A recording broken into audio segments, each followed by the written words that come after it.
everybody, it's Romania Black. We're on Link Click.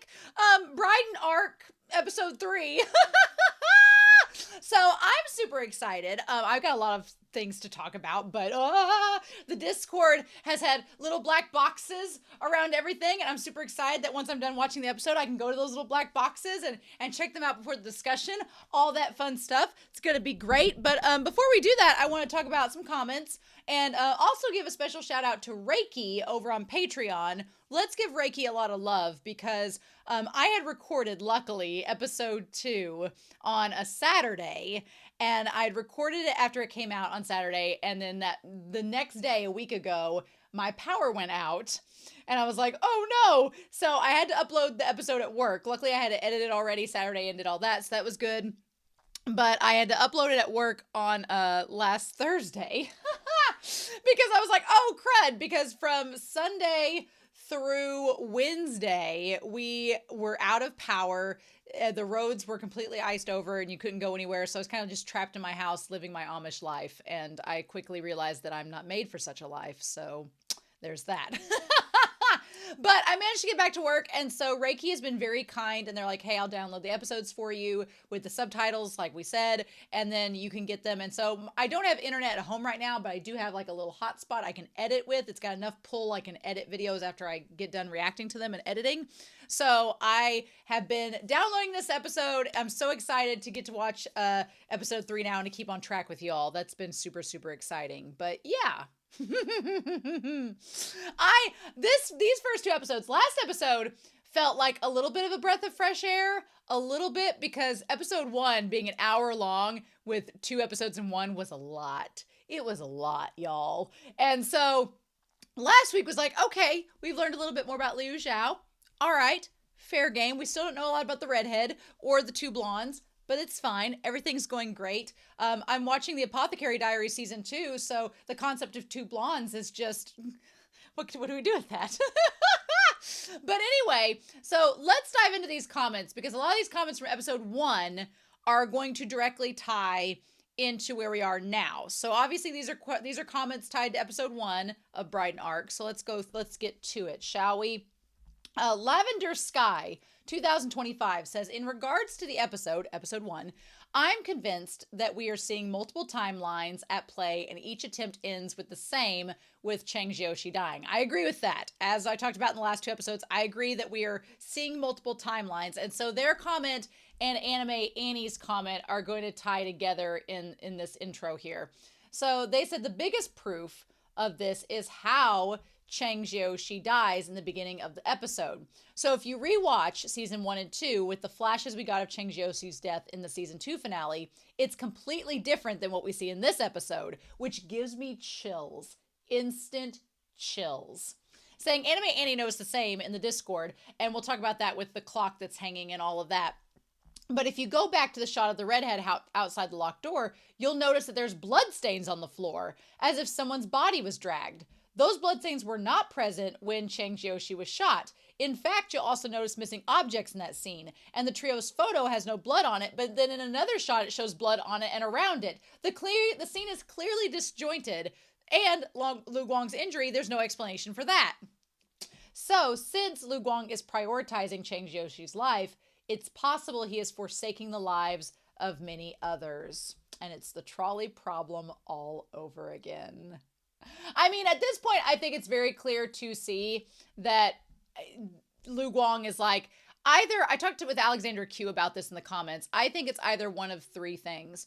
Either Lu Guang knows that Chang's going to die, he's accepted it, and he's just reliving as many of the timelines as he can, trying to soak in as many moments, because the current reality that he knows is coming is more than he can deal with. That's option 1. Option 2 is I think he thinks that there's a way to save Chang Jiushi, and so he's going back in time over and over again trying to fix the problem, but he hasn't been able to do it yet. That's option 3. Option 2. Option 3 is that he has figured out how to fix it, but he hasn't been able to get it to do properly yet. And I will say this about the trolley problem. If you go back and watch the live action Link Click that is on my channel that aired last summer, they do a lot with the concept of redoing the timeline multiple times over and over again. It happens in the live action. There's one specific episode where they keep finding different portraits from the same scene at the same timeline, and they keep trying to go back to redo the scene over and over again. And I'm like, but to try to fix it. So this is not a new concept for the show. It's just interesting that the Donghua is doing it now and the live action did it back over the summer.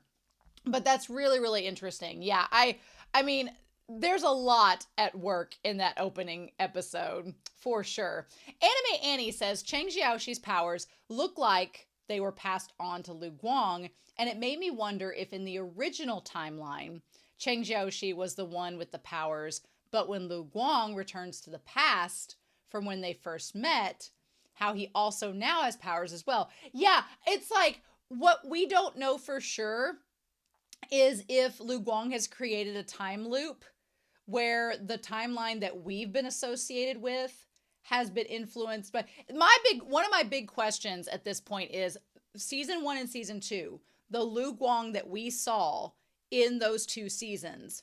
Is it the Lu Guang that is in this arc that's gone back in the past to relive everything? Is it him? Or you could easily argue, no, this is a different timeline. We've created all these different timelines, and so it doesn't matter at this point.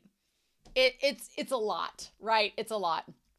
Anime Annie says, I did wonder if something happened between Cheng Xiaoxi dying and Lu Guang going upstairs because the redhead is no longer in sight. But the time on his watch when he's holding the dying Cheng Xiaoxi in his hands was basically 11:11, which 11:11, oh my God.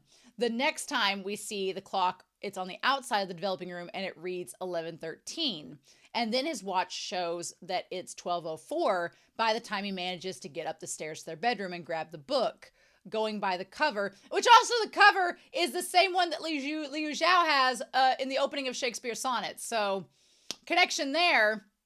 However, we can't be sure on the analog clock outside the developing room if it's showing the correct time, as the other analog clock reads 2 o'clock when Lu Guang goes into the picture from their first meeting, yet his digital clock reads 12:05. So yeah, there is a very distinct possibility that in that one opening scene, we saw multiple timelines. Because my question is, 1, how'd they get the redhead to leave with the gun?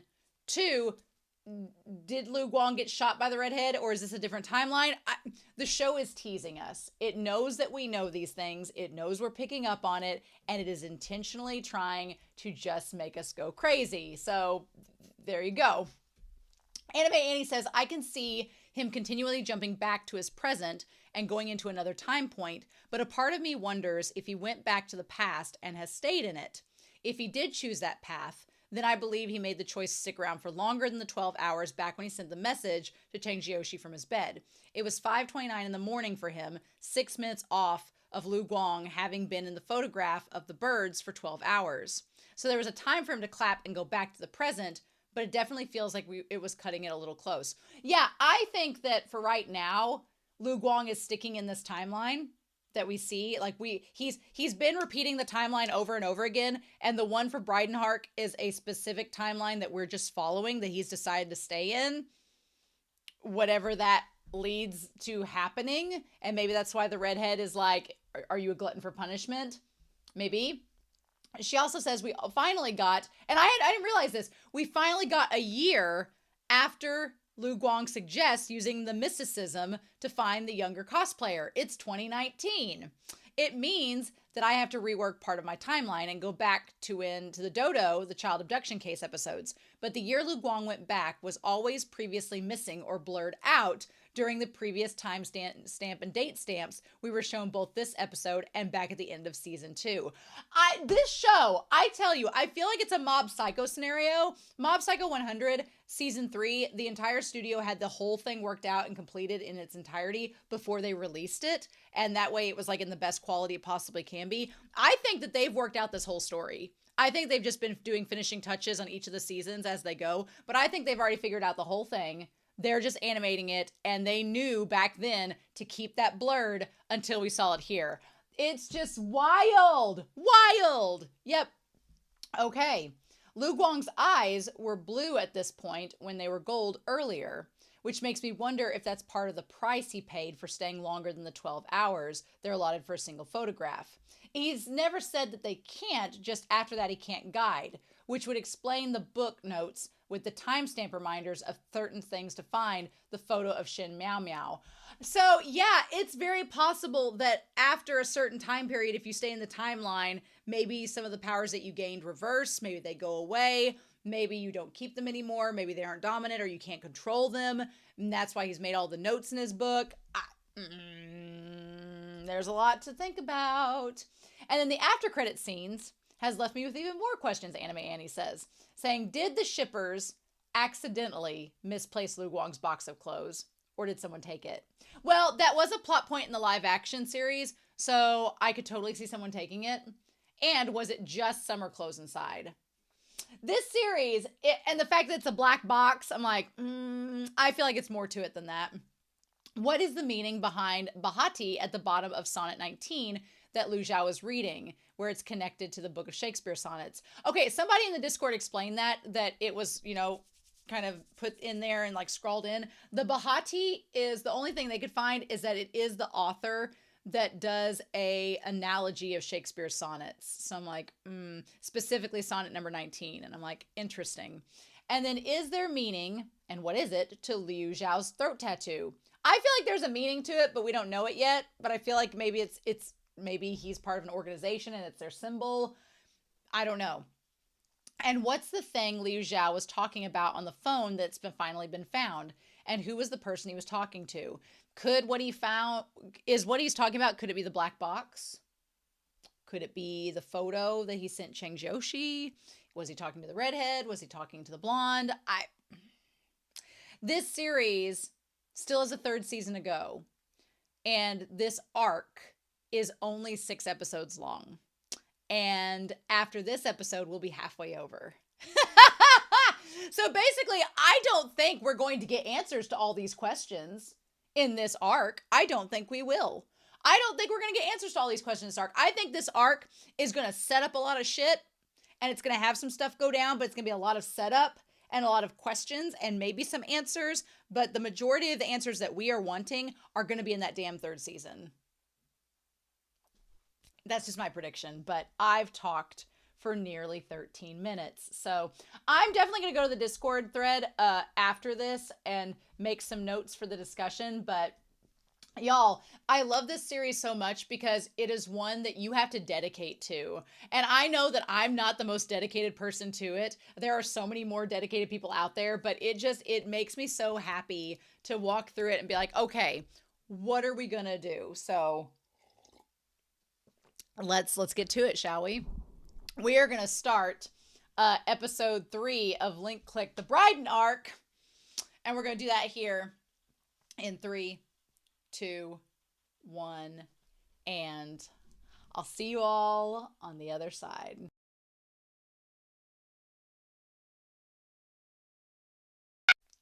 So, yep. So this I am thoroughly convinced. I am thoroughly convinced at this point that the creators were like, okay, look, seasons 1 and seasons 2 were all explaining how we got, they basically took season 1, season 2 to explain Cheng Jiushi and Lu Guang's friendship, relationship, dynamic, expand on it, give us reason why we would understand why Lu Guang would want to keep repeating the timelines to save this one guy. All makes sense now. And I feel like season 3 is going to be concluding all of this and figuring out what we do with all this. But the Bridon arc just seems to be not only a prequel, but setting up these 4 characters, which is Liu Zhao, Felix now, the redhead and the blonde woman. And we're going to get set up with them and possibly their abilities. And then season 3 is going to go run wild with it. But, so yeah. Okay. I put up here on the board on Whiteboard Coon, I put basically our main players and what their abilities are. And I was thinking about it as I was writing it down. It seems to me, based on what we've seen of Liu Zhao and what we've seen of the redhead, is this idea of dispensing justice, which we're going to talk about. And on the surface, if you look at Liu Zhao's powers, his powers are that he can hear people's heartbeats and uses it as a lie detector. That seems very straightforward. But, I mean, when you think about, like, what harm could you do with that power, the most you do is just out people who are lying. But you can't really directly harm someone. And really, I mean, he benefits himself. So obviously you could manipulate the power to be something that could be used for nefarious purposes, because obviously he's doing it now with the help of the redhead and whatever. But when I looked at the powers of Lu Guang and then Cheng Jiushi and Li Tianqi and Li Tianqin, yeah, those are pretty dangerous abilities. Like Lu Guang's, his ability is being able to see into the future using photographs, which on the surface sounds kind of like Liu Xiao's powers. And you're like, oh, that's not that dangerous of an ability. But we see him using it here. He's just going through timelines over and over again and knows what's going to happen and knows what's coming and is preparing for them. So it's like, okay. And you could use that to a lot of advantages. You could use that to win the lottery. You could use that to do if you know, the thing that is so heartbreaking is that Lu Guang could use this ability to change his entire course and entire fate and make himself a billionaire that doesn't care about anything and have all the things in the world he could want. But he's using this power to go back and try to save his best friend that he loves. But it's not Lu Guang's powers that I was like, oh, it's the other three. Like Li Tianqi and maybe Xiaoling, if those powers transferred. We haven't gotten direct confirmation, so we can't say for sure. But her powers is to possess people through photographs. That's a dangerous ability. Li Tianqin's power is to possess people by touching them. That's a dangerous ability. And then Cheng Jiushi's is possessing others through their memories by looking through photos, which is a bit more complicated of a power. It's more akin to Li Tianqi's, but it's still potentially harmful and damaging. So yeah, if we believe that Liu Xiao, who is working with the redhead, if they are in an organization together, I very much think that organization could be like a time organization where they're like, we basically, they're dispensing their own justice, right? And Felix seems like a prime person to get involved in that because he has a very strong sense of, you know, wanting to do good and wanting to become better. And we get a little bit on his backstory. But yeah, I definitely could see why, looking at those abilities, Liu Xiao and the redhead would be like, oh, no. These powers are dangerous. They could alter time and fate. We can't have that. Right? So we'll see. But whenever it opens up with the opening, you know that it's, whenever this episode starts with the OP, it's a problem, right? So I want to go back through this and look at this OP real quick now that we're halfway through. I can't believe we're halfway through. This episode was wild. Episode was absolutely wild. And I want to see if there's anything in the opening that stands out. We obviously see at the beginning Lu Guang walking by himself down the street, and then at the end, Cheng is bringing him towards Xiaoling. I don't get good vibes from that difference there. So yeah. So, oh, there are letters in the OP that are red. There is an N and an A, right? Is that an N? Niao, now you, Hong. So we have an N and an A that are red. Or is that a K? Or is that an X? Oh, that's an X. That's an X, not an N. Okay. Okay, that's an X and an A. I just noticed they're red. And then we see Felix. And then we see the sign with Felix in it, and Lu Guang is looking there, but it's his ghost, like, going through the timelines. Oh. What is this? Vice President. So there's a V. And Shirley. Oh my God. Did the card say Xavier in the episode? The card from the airport? From the reaction that he gave them? Mother trucker. And he's there too. And then Lu Guang's looking at the tower. Yeah, it's Xavier. Oh my God. That name stuck out because we'll talk about when we get to the scene with the card, but oh my God. Okay, and so then hers, she's got the cup of tea, the blonde does, and that writing, it's in a whole different language. She's in front of the nefarious piece of artwork that's those stupid geometric blocks that you see on The Sims. I know the piece of art. It's like Art Deco. It's one of my least favorite paintings. I can't stand it. Anyway, and then blue bells. So interesting, there's blue bells reading. The color blue is very prevalent in this arc so far. There is the bells. The bells in the OP are blue. The outfits that Lu Guang and Cheng Jiuxi are wearing are blue. And then the vase of flowers in this episode and the simulation or the dream or whatever, we'll talk about it, they're blue as well. Curiouser and curiouser. But yeah, this is the OP of the ghost of Lu Guang going up there. And there's also a lot of door openings. Lots of doors opening, right? Which connects the idea of one door closes, another opens. And then him seeing the red, which is the blood. And there's a feather there, but then the blood comes up from the ground. And everything bursts into pictures. And they're all just pictures of Lu Guang and Cheng. Yeah, of all of them. Oh, but is there a picture of like the parents in there too? Anyway. And then we have the photo, and then there's all the pictures of Felix, and then a fire, and then the con and all of that.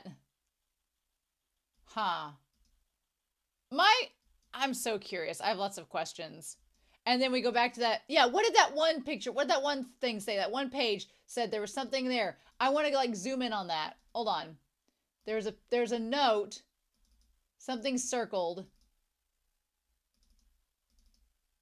And it says, oh, have a nice day. Oh, okay. And then, yeah, it says rewind. Okay. Fine. Be that way. So we start out with the dream. We start out with this dream that Lu Guang has where he's running down the hallway being shot at by the redhead. And I wondered a couple things. I had a lot of theories. If there's a time organization, we talked about this back in season 1 and season 2. I had wondered if Lu Guang had been a former member of a time organization and it kind of went rogue. And then they were after him for some reason, but it seems they were after Cheng too. I don't know about that theory anymore because you would think that Lu Guang knows Liu Xiao, right?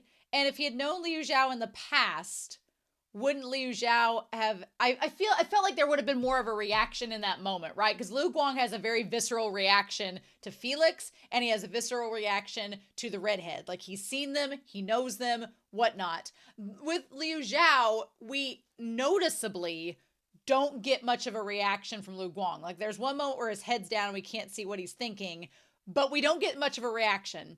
And so I don't know. I don't know if the show is holding out on us and not telling us. If I feel like it wasn't so much that Lu Guang didn't react to Liu Xiao, but Liu Xiao did not react to Lu Guang, which makes me wonder if Lu Guang, if he had met Liu Xiao before, other than knowing him through the timeline, or if basically what I'm saying is if he had been part of the time organization that Liu Xiao funded, I feel like Liu Xiao would have had a bigger reaction upon seeing this member that defected show up in the flesh. I feel like that would have been a thing, but we'll talk about it when we get to the airport scene. But so I thought maybe this was like a scene from the past, and then we have him fall, but it also could be he's roaming through the hallways, like trying to go through like the flow of time, and these hallways are representative of the time flow, and he's trying to avoid getting shot at by the redhead, because it's like there's 4 shots, 5 shots, 6 shots, 7 shots. And then the vase, which we don't know what the vase is. It's just of blue flowers. Are they forget-me-nots? Wouldn't that be funny if they were forget-me-nots? But yeah, he ends up hitting the vase instead. So I wondered if this was a simulation or a representation of Lu Guang going through different timelines and avoid being shot by the redhead. And then he gets to the exit at the end with all these doors. And I wonder if all these doors are supposed to represent different timelines. Like he keeps going to all the different doorways, all the different timelines, and he keeps dying in each one. Or Cheng keeps dying in each one. So he goes back to the door to get out. And then he manages to go down. But it's just an abyss. And that's the exit. is that supposed to represent that even if he manages to save Chang in the end, it's still not going to change his fate? I don't know. It's just seemingly a dream. And then everything goes out. But he lands at the bottom of the abyss where it's red. But to me, the dream is that no matter how many timelines he keeps going through, it keeps leading to the same conclusion. I wonder if we get a time on that clock. Does it give us any time on the wristwatch? Does it give us anything? Oh, it says it's the 5 after 12. So the 5 after 12, we've been talking about the timeline. So the 5 after 12, like Anime Annie said, that's the time where he goes back into the picture, right? So every timeline he's been consistently trying to change, he keeps getting back to the same ending, which is Chang being dead. No matter what he does, he can't change the end result, which is Chang just lying there dead. Nope. And then as he's, horrified, that's when the redhead sneaks up from behind him and puts his hands over his mouth to keep him from reaching him. No big deal. No big deal. Nothing at all. So anyway, they're on the plane, and I'm sorry, but this entire series on the plane, where this entire episode, every other chance, they've lured us into this. They lured us into this. They were like, oh, hey, we spent 2 seasons getting you chummy with these 2 characters and getting these 2 characters chummy with each other. This is supposedly a prequel and a flashback, but they're more chummy now than they ever were in season 1 and season 2. You bitches. And it's because of this timeline. It's because Lu Guang's gone back and changed everything and indulged him. That's what it's done, which I guess we'll talk about as we go.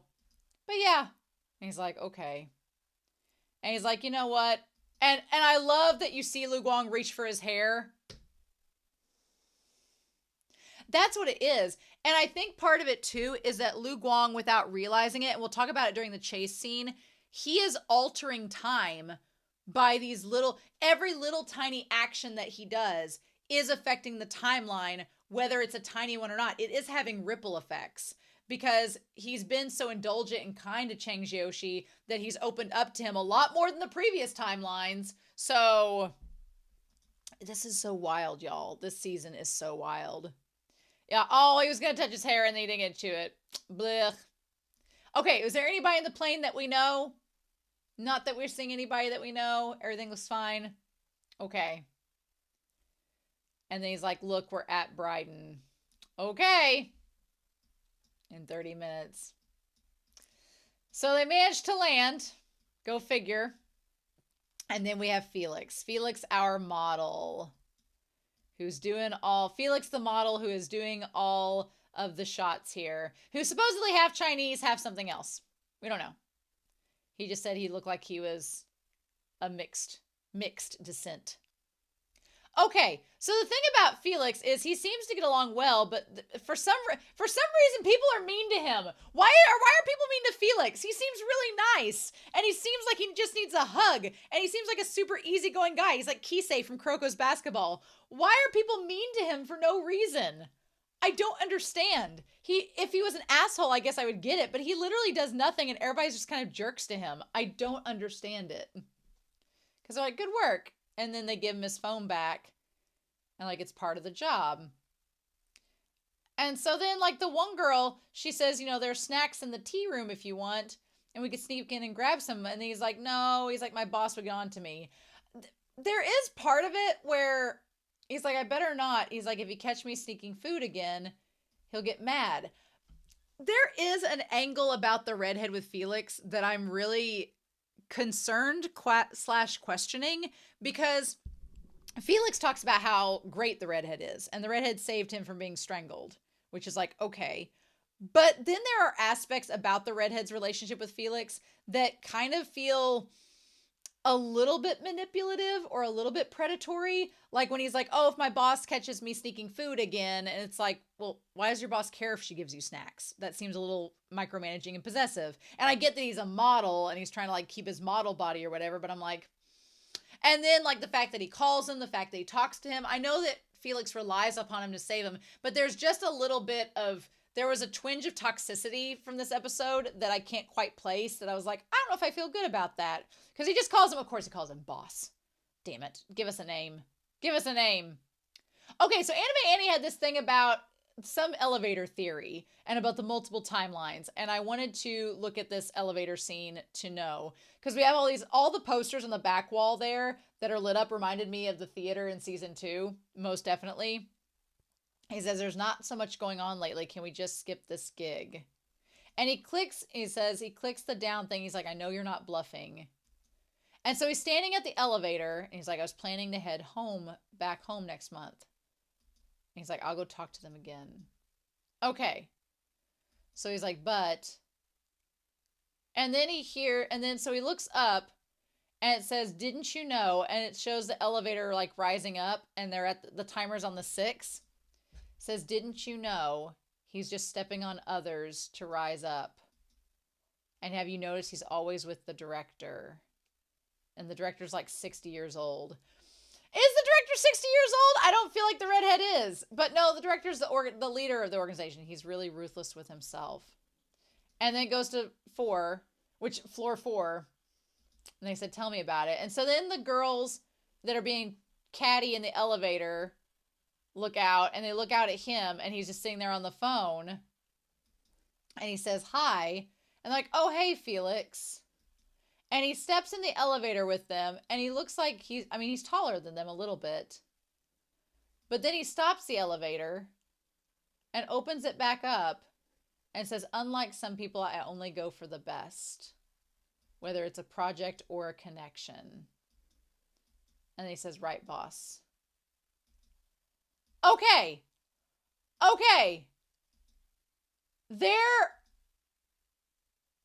Okay, I can see where somebody would be a little bit confused because there wasn't the manners sign behind the 2 women.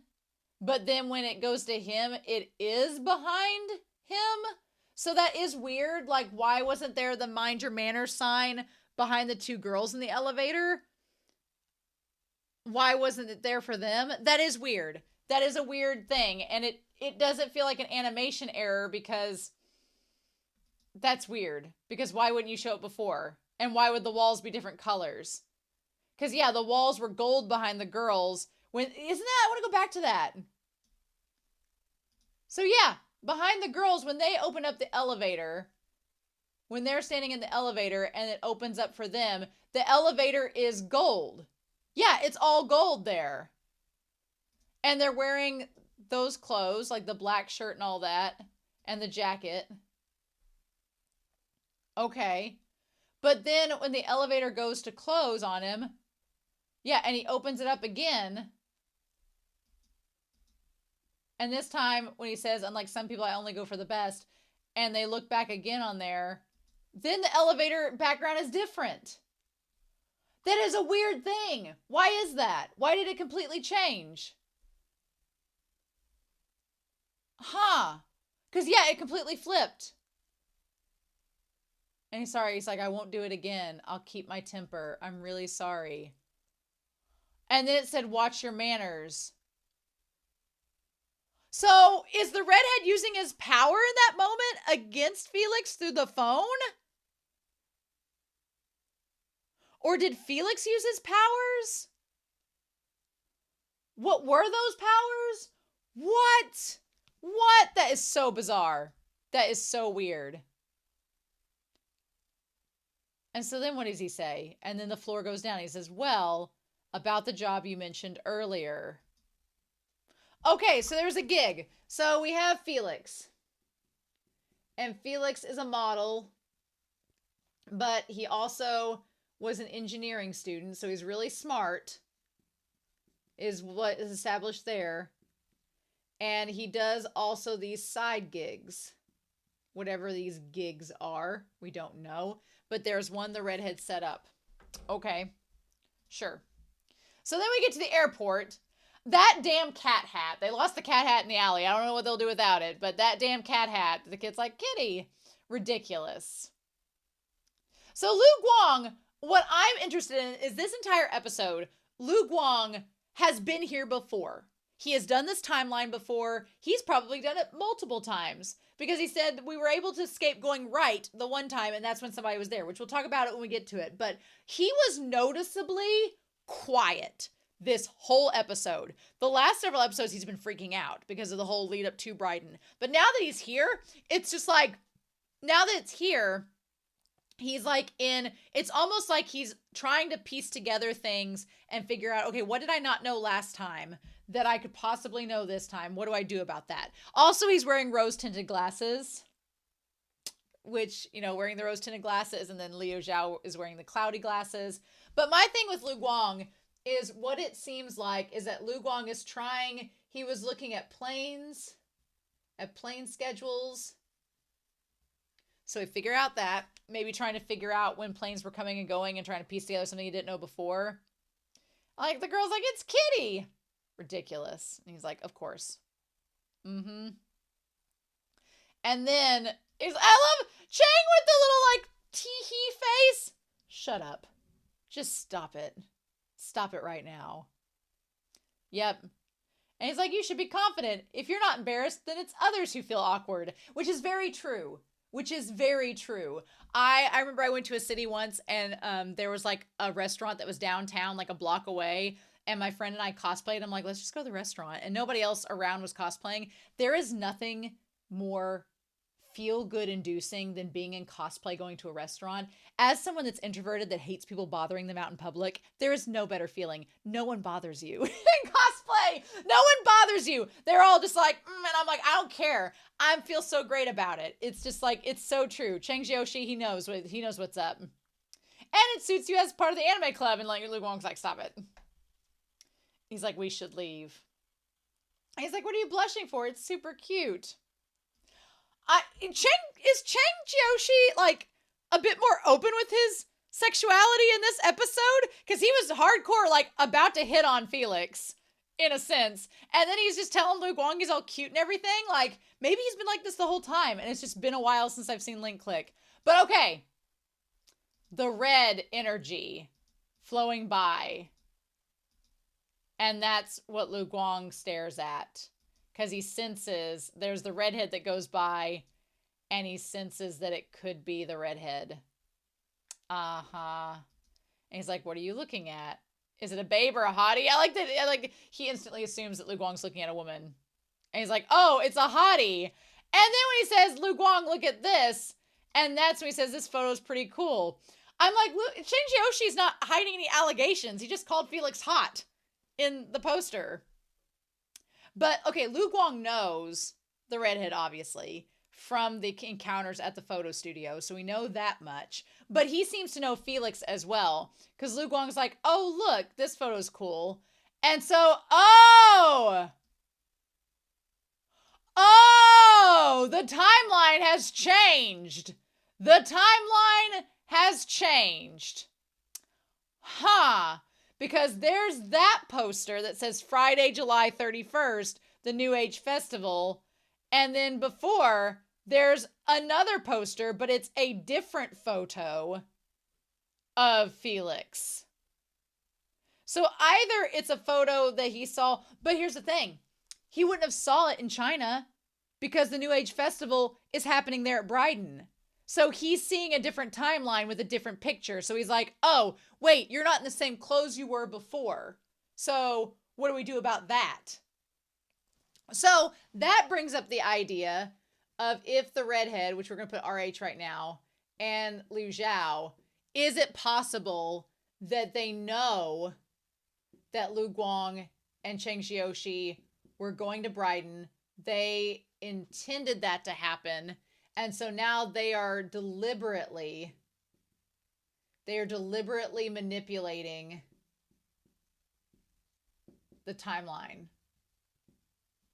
Could they be deliberately manipulating the timeline to throw Lu Guang off so that he can't succeed in whatever his plans are? Or is this just the cosmic flow of time and space making different things happen? It could be either way. And then Lu Guang's like, why does this look different? That's why he was freaking out. And he was like, Felix. And he says, wasn't he on the cover of that magazine that Xiaoling bought? So Lu Guang's like, well, this is awkward. This is not good. He's like, we need to go. He's like, things are different. And Chang Jiushi's like, well, why are you in a rush? So he's like, let me snap a picture for reference. And that's when the guy steals the phone. I don't think the guy that stole the phone did it for any other reason other than he was just stealing the phone. I think that was just it. I think that was all. But in that moment, they go, I love Lu Guang has all the bags, but Liu Xiao is there. Liu Xiao is there waiting in the airport. You know that he was, okay, was he in the airport waiting for the redhead though? That's the question. And he just happened to run into Cheng Jiushi and Lu Guang by a stroke of fate? Or was this intended?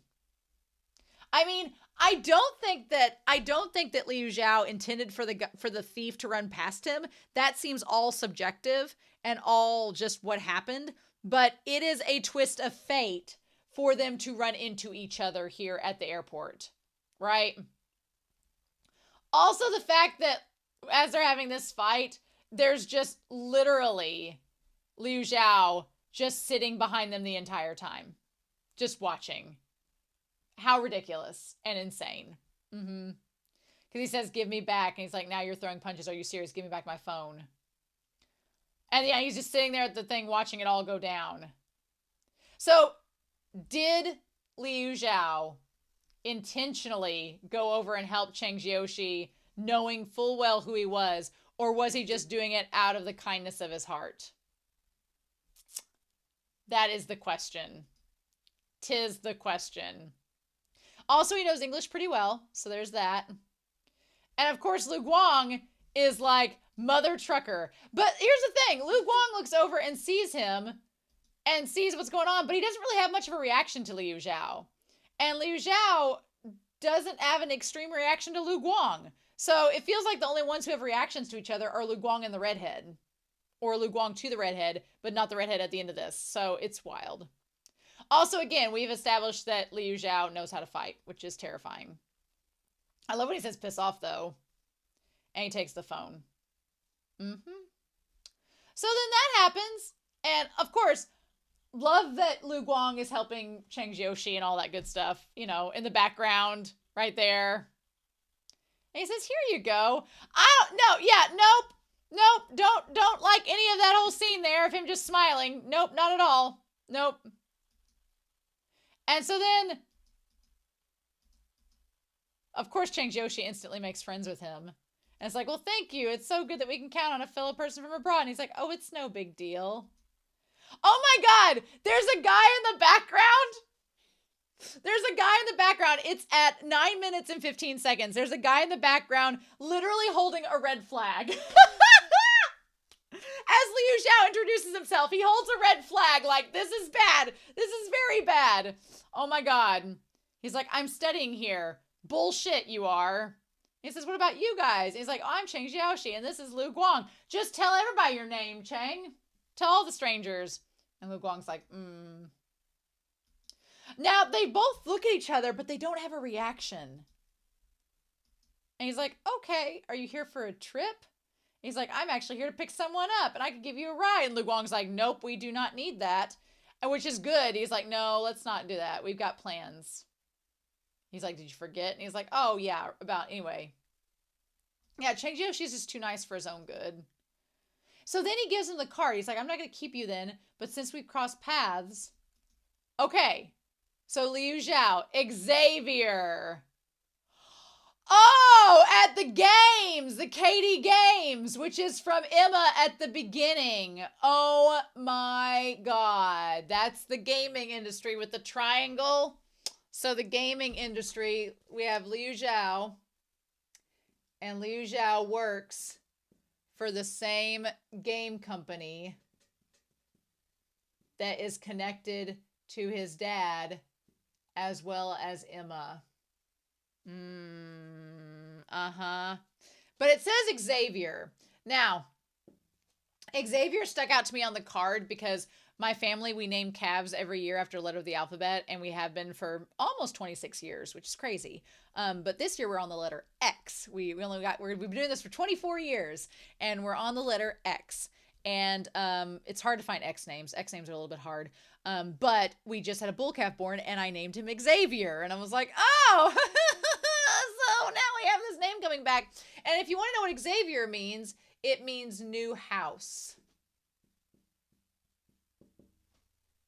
Now, what that means, if it's tied to this time organization that could possibly exist, if it's tied to him and his father's business, whatever, interesting. But yeah, he's like, if you ever need help, give me a call.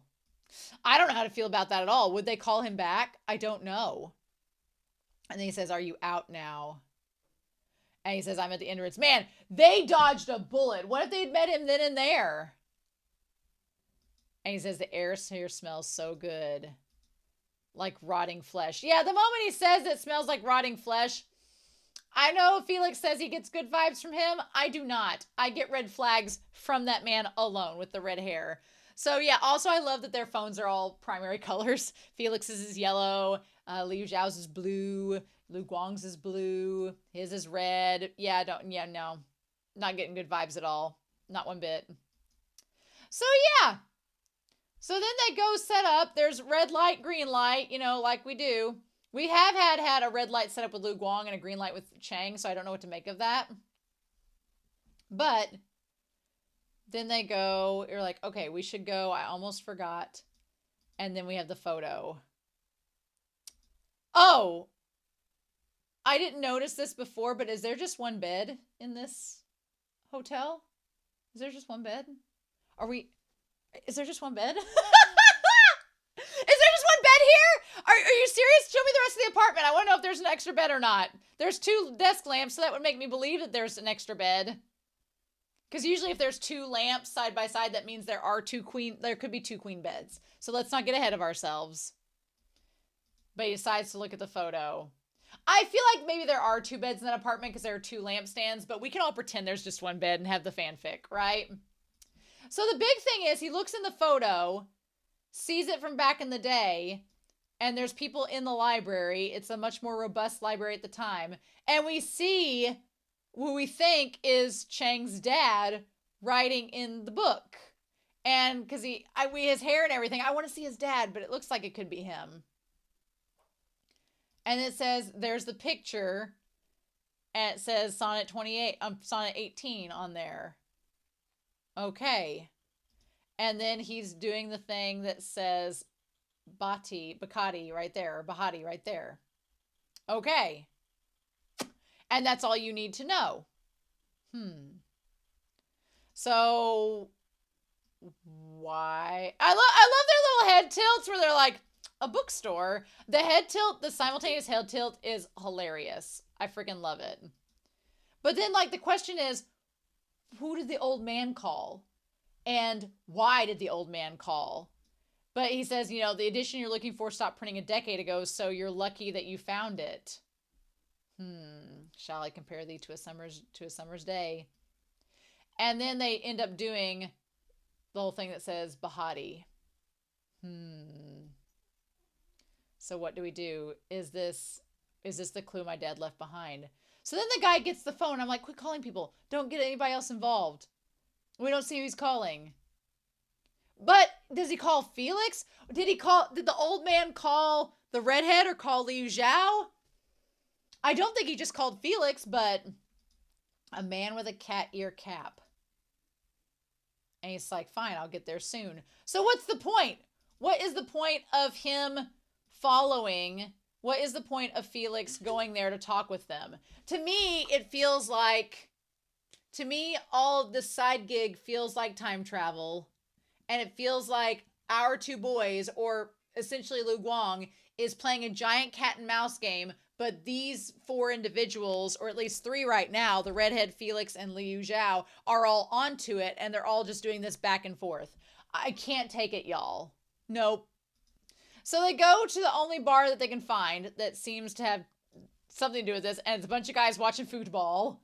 And they're all going crazy about it. But here's the thing. I love that poor Chang is like, what do I eat? And the Hippodrome burger does look really good. $5 for pork rinds, though, in these harsh economic times, I guess. But the salmon with sticky rice would be good. I would probably get the Caesar salad or the burger, if I'm being honest. Also, water costing the same as espresso. Get out. And he's like, are we at the right place? And Lu Guang's like, yep, we are. So Lu Guang's been here before. He's done this timeline before. So here's the thing. And then in comes Felix. He's like, my English is poor. All I can say is thank you. Thank you is so cute. But also thank you. It's basically what you're saying. Thank you. Thank you and thank you are the same thing. Sure. I'd be fine with that. The fact that Chang is not very good with his English is super cute. But also, so Felix comes in to see him. I'm not bold to strike up a conversation in a place like this to ask questions. So my thing is, if Lu Guang has been here before and he knows that they have to come here, he knows about finding the book, he knows about how all that works, and he's looked at the photo before. So if he knows, the thing that's so frustrating is that Lu Guang knows how this arc turns out. He knows in the past what has happened. So the only thing that's freaked him out so far is the fact that the one poster had changed in the airport, and the fact that the one way they could exit the one time and escape didn't work out this time. Those are two parts of the timeline he's previously experienced that have changed. Right? Okay. That kind of throws an interesting wrench into this whole thing because it makes it seem like, okay, so here's my thing with the timeline at this point. We have the OG timeline. In the OG timeline, we went to Bridon, and whatever happened at Bridon and stayed at Bridon. And then we had the events of seasons 1 and season 2, and then we had Chang dying.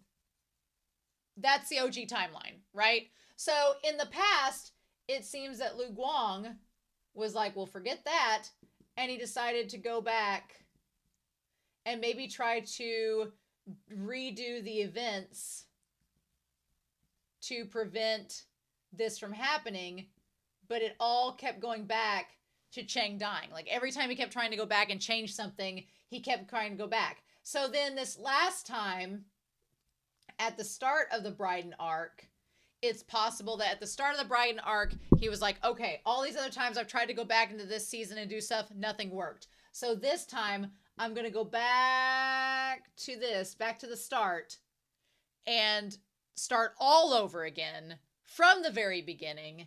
And then this is the timeline that we are currently in.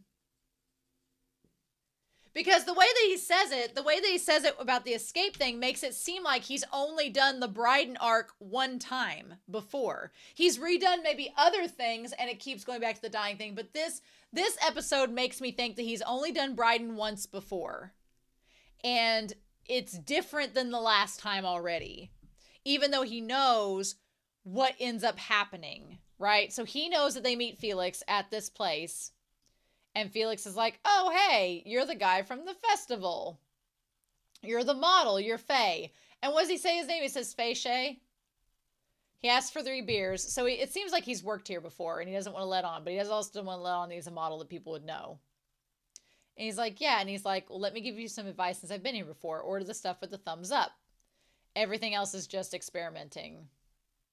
And of course, Chang Xiaoxi is like, instantly, I love this little moment where Chang Xiaoxi, where Lu Guang like narrows his eyes like he's jealous at Felix. Because to be fair, Chang is pretty flirty with Felix.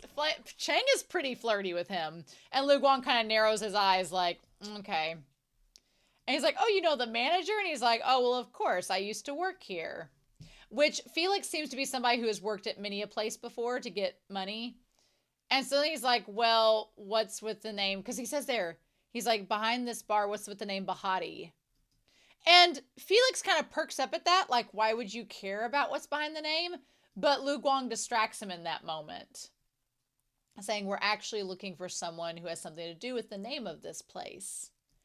And he kind of looks over like, oh, well, sorry, I don't know. So I don't know what that glance meant. I don't know if that glance was him about to ask something and Chang giving up too much information, or in Lu Guang changed the subject. I don't know. Because we don't exactly know if we don't know if this Felix knows that they're time travelers, or if this Felix is in on the joke. We don't know about it. And he's like, you know, we could come back tomorrow when this crowd is gone and then ask them then. Chang is just like shaking everybody's hands. He's like, we've been running into kind people since we got here. Right, Lu Guang? And Luke Wong's like, we're all gonna die. Luke Wong's like, I hate it here. He's like, sure we have. And so Luke Wong's like, I just need a drink at this point. And Felix is like, whoa, whoa, whoa, let's not, nice to meet you. I'm Jia Fei, which Felix, Jia Fei. And he's like, it's fate that we've met. Is it? Is it really? And so they have a toast. And then as the football game goes on and they've drunk like 2 beers each, and apparently Felix is a lightweight and he's like, this job is driving me crazy. I like that Chang Xiaoxi and Felix, they're like, oh, your celebrity, your troubles, hang in there, man. It's rough, buddy. If I didn't need the money, who would do this job? It's either be exploited or it's either being exploited or to be exploited. And he's like, well, not everybody can pull off what you're doing. I never believed a guy could look this nice. And I'm like, oh, you're definitely born to be a model. I'm like, damn, I'm like, Chang, what? This series, it's going to be the death of me, I tell you all. He's like, oh, cut it out. And then he says that Jia Fei, what does he say there? He says, I was originally used to be a full-on engineering student. So yeah, applied physics. Okay, an engineering nerd. And this is International Student Affairs. I've never understood why they have students, especially ones from like, I know there's been students from South Korea. I've seen it, but Asian students have like a different name. I'm like, we have hard enough time pronouncing English names sometimes. You might as well just keep your name. It's fine. Interesting though. So it shows him where he was talking about his mom about being worried. And he's like, I have scholarships, right? And he's like, I'm not lying. Why would I secretly take on a part-time job? So when he opened up the door to his apartment and there were cobwebs, I was like, oh, this is like kind of a dingy apartment. So clearly he's running low on money and he doesn't want to admit to his parents because he doesn't want to put his parents in a position where they need to owe him money. So he's like, I got this. And then he goes upstairs and has the lame roommate. There is a moment, though, where the roommate is talking about, like, his woes from breaking up and everything. And he makes the comment about, there is a lot of really kind of creepy homoerotic scenes here where, like, the roommate grabs his face like he's going to do something to him. I wonder if Felix has been assaulted before or has had sexual advances made towards him that were not good because of the way he reacts to the roommate and the way that the roommate, like when the roommate's like, oh, I have a modeling gig you can do, but he assumes that like, it almost seems like he's asking him to prostitute himself out. And I was like, oh, like Felix takes it in a very negative way. Like he's been propositioned before or something's happened to him. And I don't know what to make of that because we don't exactly know. But when he goes to his bank account, he only has 38 pounds in the account.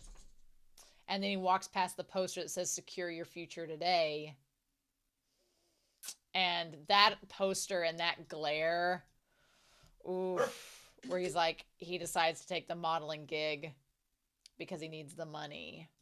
And that could be related to ED where he takes the money too. Like he does all these odd jobs trying to do different things. So yeah. So this is the part that's weird too, okay? The pool during this scene has nothing in it. The pool has nothing in it, right?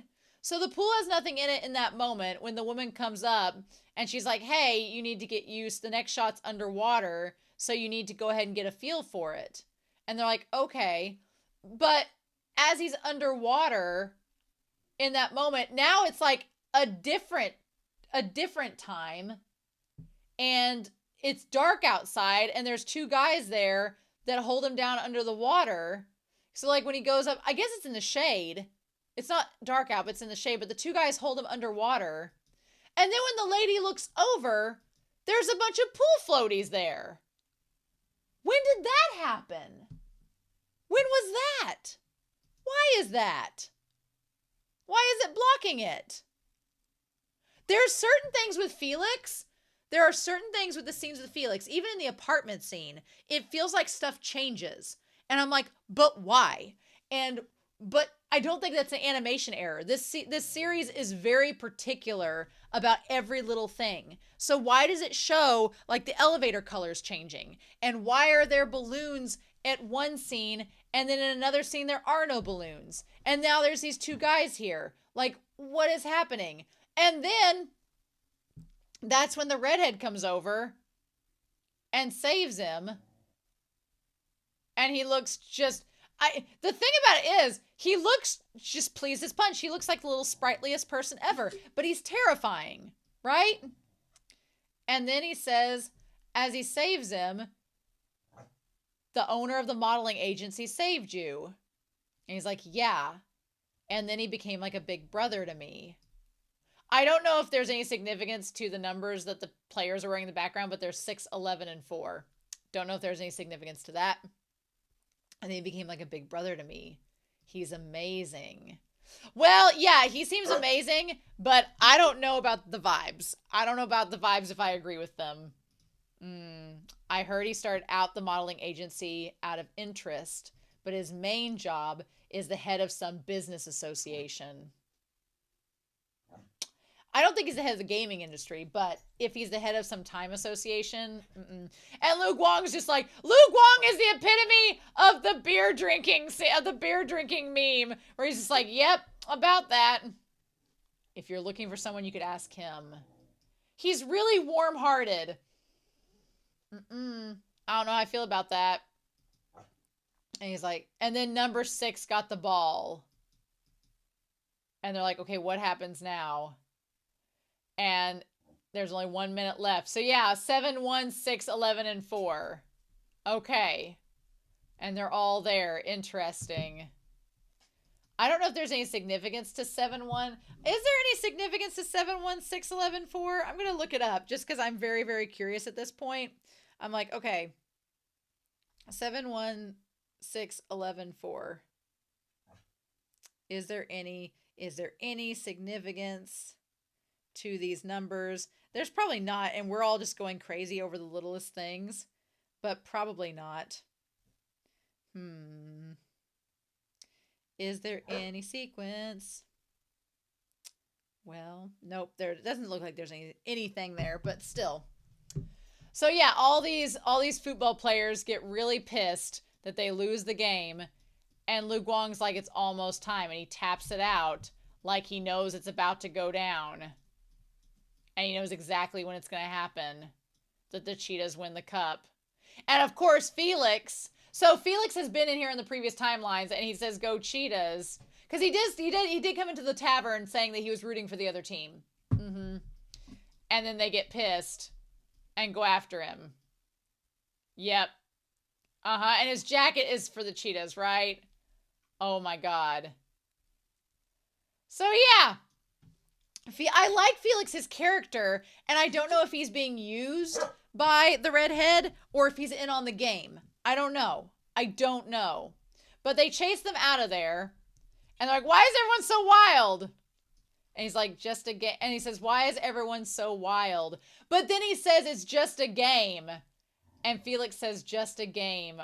Are you kidding me? So I don't know. I don't know if Felix is innocent or if he's in on this. I can't decide, because that line makes it seem like he is in on it, right? And this scene of them running away seems like them dodging bullets, just like Luke Wong does at the very beginning against the redhead. So because then Luke Wong knows where to go. That's why he runs out front, because he knows the way to escape. And so then we get to the crossroads, and we see, okay, the one guy, we see him actually go behind the building this time around to meet them off at the pass, right? Because that's when he calls him. And he says, answer me, answer me, answer me. And then he says, I'm sending you our real-time location. Come save us quick. Okay. And that's when Luke Wong is like, okay, so last time at the crossroads, what does he say? I want to get the exact wording right. Last time we managed to escape from the right. Okay. And he says this way. The fact that it doesn't work out, but this is the crazy thing. It's already a totally different story now. Because the fact that they escaped from the right the first time means that they didn't run into the redhead. But that didn't happen this time around. Instead, there was a guy there, and he was waiting on him, and Lu Guang saves him and pulls him back, and he says, over there, and then they go. Uh-huh. And it's a dead end. And then that's when all these guys show up. But the psychopathic redhead, like, grabbed him with one hand and slammed him against the trash. Does he have a similar necklace too? He has, like, a moon on his necklace. Okay. And he says, is that it? And he's like, oh, hey, boss. And that's when Lu Guang's like, well, shit. It's the guy that shot at me. That's no good. Yep. Uh-huh. Nope, I don't like this at all. I don't like the redhead being there at all. Nope, I don't like this one bit. This seems to be, Lu Guang looked a little freaked out, so it seemed to be changing things. Episode's called They. Nope. So we do have at the beginning, we have the one picture of the place, and we also have the book of sonnets, right? And we have Lu Guang and Chang. Okay. And then we have someone smoking the pipe, and we have someone looking through the light in the window, and we see Felix, and we see the redhead, which is still terrifying. I'm very curious about the two of them. Also, the idea of the muted colors with Lu Guang and Chang Jiushi, and then the two of them. I don't know. There's also a way that their expressions change as well. Like with Lu Guang and Chang Jiushi, when they look over at each other, it almost looks like they look softer for a second. Like Lu Guang looks sad because he's going back in the past and, you know, altering time itself. And Chang Jiushi is like smiling. But then when you see Felix and the redhead smiles and Felix looks sad. And then you see T and the gambling chips. So the T gives me such Get Out vibes. And the gambling chips is literally Liu Zhao. Liu Zhao doing the Jack Sparrow, like tinkering with the poker chip. And so we see her and we see him. I'm curious about her. I don't know how she's going to fit into all of this. Interesting. And then we have Zhao Ling with these photos and the string. So they're all photos of different places, but I can't exactly see what the places are. And then we see this woman, and I'm like, are these Chang's parents that are there? And Lu Guang using his eyes, like, with the bubbles, like becoming Sailor Mercury. What do we do with that?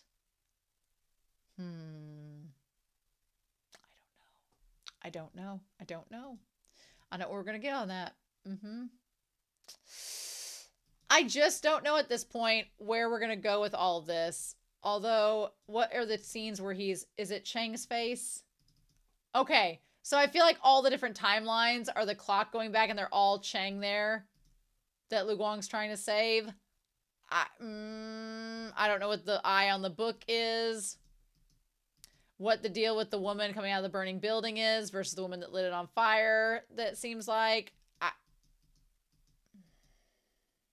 You all tell me. You all tell me.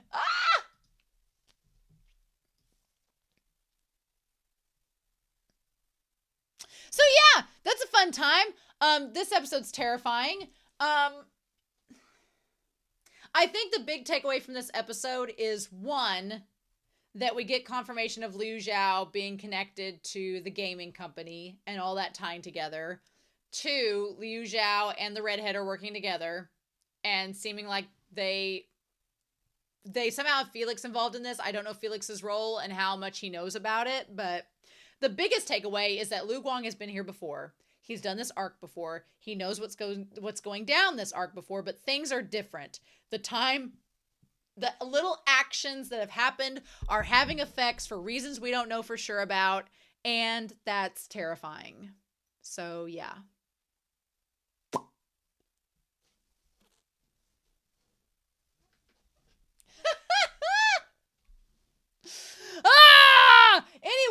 super excited.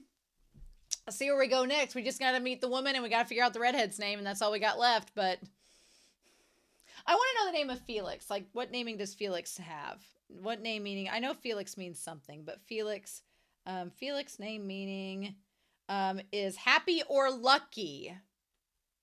Happy or lucky. Interesting. In ancient Rome, the name was considered to be very auspicious and was given to children in the hope of bringing them good fortune and success, which would tie kind of to the idea that he, his parents want him to have success and everything as an engineering student, and he has kind of the opposite of that he is the opposite of good luck. So, interesting. Well, anyway, by the time I watch episode 4, I'll see the comments for episodes 1 and 2, so I'm super excited about that. But y'all, this series is wild, and I have no clue now that we have the redhead with them. We're gonna see where that goes.